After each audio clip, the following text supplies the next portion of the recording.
I'm Melly Still, and I'm the director of Nation and the co-designer of Nation. About a year ago, Nicholas Heitner, who's the artistic director of the theatre, approached me and asked if I'd be interested in creating a production for this Christmas slot, a particular production that will perhaps inspire the next generation of theatre goers and theatre practitioners. What I feel, I suppose, most passionate about is creating theatre that's accessible and stimulating and challenging for all age groups. But actually it was reading a review of Nation on an aeroplane one day, about a year ago, just over a year ago, and I thought, well, that sounds really interesting. And it was not only an adventure story and a love story, but it was also interesting philosophically and theosophically, perhaps, if you like. So I read it, and Nick Heitner read it, and many other people at the theatre read it, and all, really loved it. So it, from being on a long list, it got into a short list, and then became the novel that everyone perhaps wanted to work on or adapt. And then it was a question of finding a writer to work with, and Nick mentioned, again, I asked his advice, and he mentioned a few writers, but also amongst whom was Mark Ravenhill. And I thought, wow, that was a really robust choice. And of course I knew that he'd done a lot of work with young people, and so I thought he would be a great person to collaborate with. Well, the starting point for the whole project was to find the creative team. So there's Mark and I, and then I immediately contacted Adrian Sutton, a wonderful composer who I'd worked with on Coram Boy, and in fact he was the composer on for Warhorse as well. And we were both sort of in the dark, because this was an area, this is a world that we were very unfamiliar with, the world of the South Pacific. I wanted to explore that world.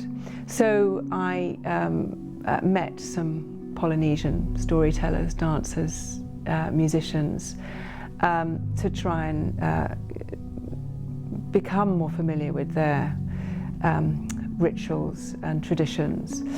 And I knew I needed to work with a puppet maker, probably.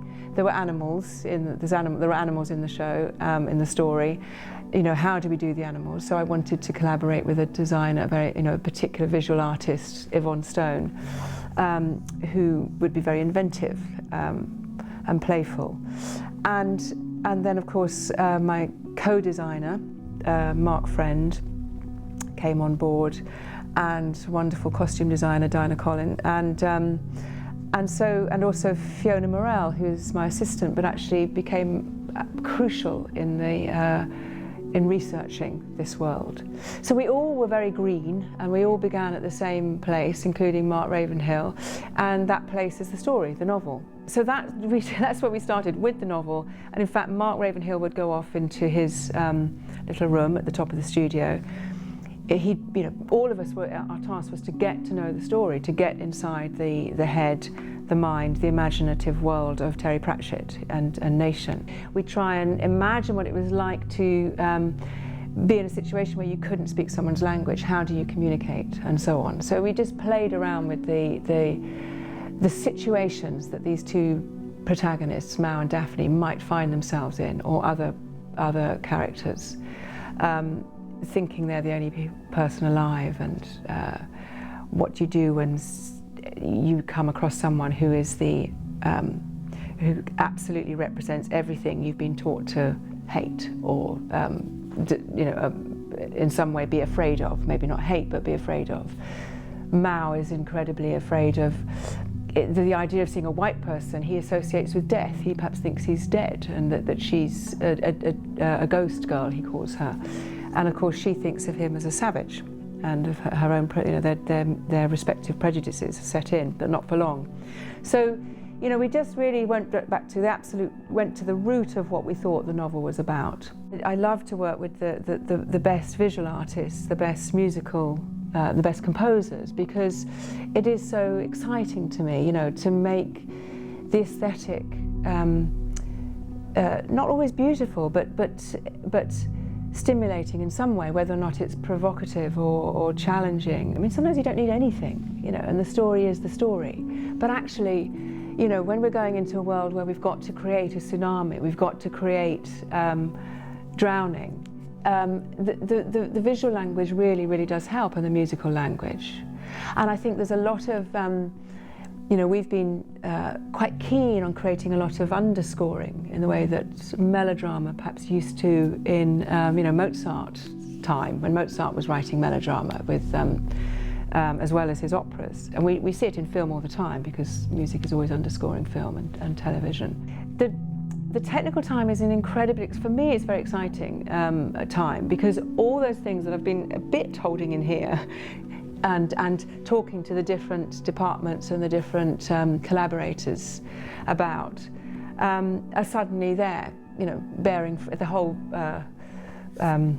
the whole sort of seed is now bearing fruit, and that's a very wonderful, if stressful, and far too short a time. But I suppose it's only seamless because all those early thoughts and those constant conversations are now finding their home, you know, in one shared space. And you know, the wonderful thing about the National is you have 10 days of previews or 12 days of previews or something like that. So you're able to, once you've put the show together on stage after the technical rehearsal period, you really are making the show and responding to the audience and finding out which bits work, which bits don't make sense, and completely reshaping it when everyone is absolutely exhausted. Keeping everyone buoyant and on track and focused and in good spirits is an enormous challenge, but absolutely rewarding, you know. And I was very blessed with a fantastic company who were really so keen to get it absolutely right, you know. But those are the challenges, really.